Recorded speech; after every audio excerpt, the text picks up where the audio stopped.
2023년 2월 27일 월요일 우리에게 주시는 하나님의 말씀은 마태복음 14장 13절에서 21절의 말씀입니다. 오늘 본문은 오병이어의 기적을 보여주신 본문입니다. 예수님께서 자신을 따라오는 무리들을 향하여 기적을 보여주셨습니다. 무리가 예수님을 따라온 것은 두 가지 때문이었습니다. 하나는 예수님으로부터 가르침을 받기 위함이었고, 다른 하나는 예수님께서 보이시는 기적이 자신에게도 일어나기를 원하는 마음에서였습니다. 13절 보세요. 무리가 여러 동네에서 몰려와서 걸어서 예수를 따라왔다. 이렇게 열심히 따라오는 무리를 예수님께서 긍휼히 여기십니다. 14절입니다. 예수께서 배에서 내려서 큰 무리를 보시고 그들을 불쌍히 여기시고 그들 가운데서 앓는 사람들을 고쳐주셨다. 이렇게 열과 성을 다하여 그들의 필요를 채워주시는 예수님께 그의 제자들이 이렇게 말합니다. 15절입니다. 여기는 빈들이고 날도 이미 저물었습니다. 그러니 무리를 헤쳐보내어 제각기 먹을 것을 사 먹게 마을로 보내시는 것이 좋겠습니다. 제자들의 말을 깊이 생각해보면 제자들의 생각도 이 무리와 크게 다르지 않다라는 것을 알아낼 수가 있어요. 지금 당장 이들도 배고프고 무언가 결핍되어 있는 것이죠. 그러니까 쉽게 말하면 이 친구들 빨리 내보내고 우리끼리 시간을 좀 보냅시다, 예수님. 우리한테 좋은 것을 좀 더 주시고요. 우리와 이 무리와 좀 다르지 않습니까? 분명히 다른 것 아니에요? 이런 맥락 안에 있는 거예요. 그러니 알아서 사 먹도록 무리를 흩어보내요. 예수님 이렇게 말하고 있는 것이죠. 이런 제자들을 향하여 예수님께서 이렇게 말씀하십니다. 16절입니다. 그들이 물러갈 필요가 없다.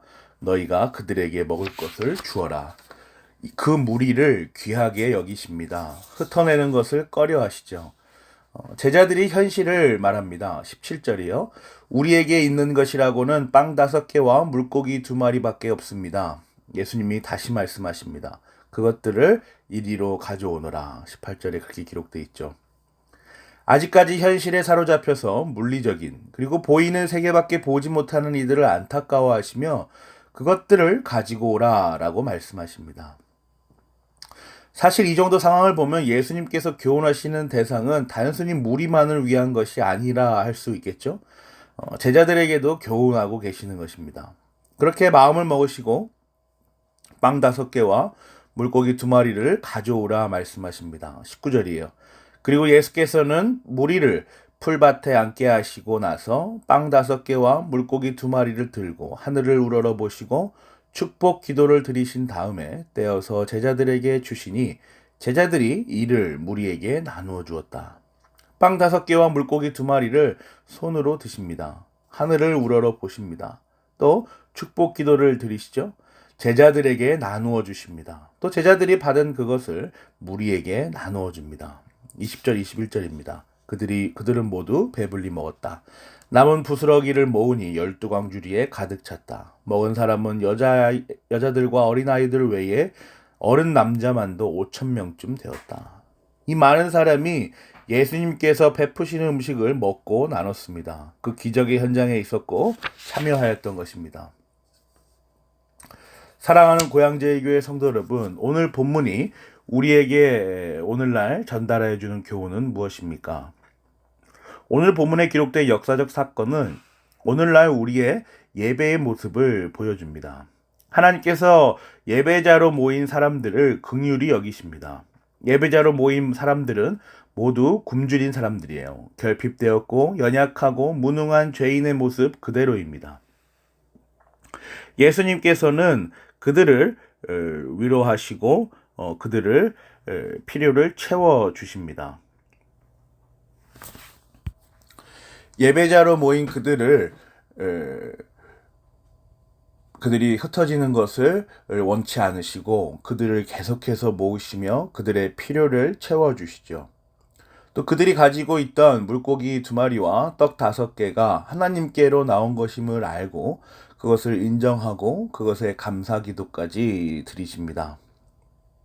그리고 그것들을 제자를 통하여 무리에게 나눠주시죠. 사랑하는 고양제일교회 성도 여러분, 예배는 올려드리는 것입니다. 우리가 채우는 것이 아니에요. 하나님께서 채워주시는 것입니다. 하나님께서 은혜를 주시는 것이에요. 위에서 아래로 내려지는 것이죠. 위로부터의 은혜입니다. 민수기 18장 19절을 한번 보세요.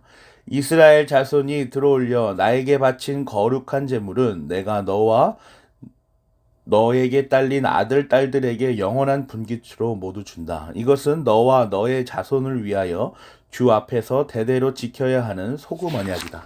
하나님께 올려드리는 예배의 핵심은 하나님께 감사드린다는 것에 있습니다. 그리고 그 결과 그 방향은 영원한 분깃, 하나님께서 우리에게 허락하신 영원한 언약의 말씀, 언약의 신실하심을 보여주십니다. 소금 언약, 그 긴밀하고 비밀스러운 연합으로 우리를 이끄십니다.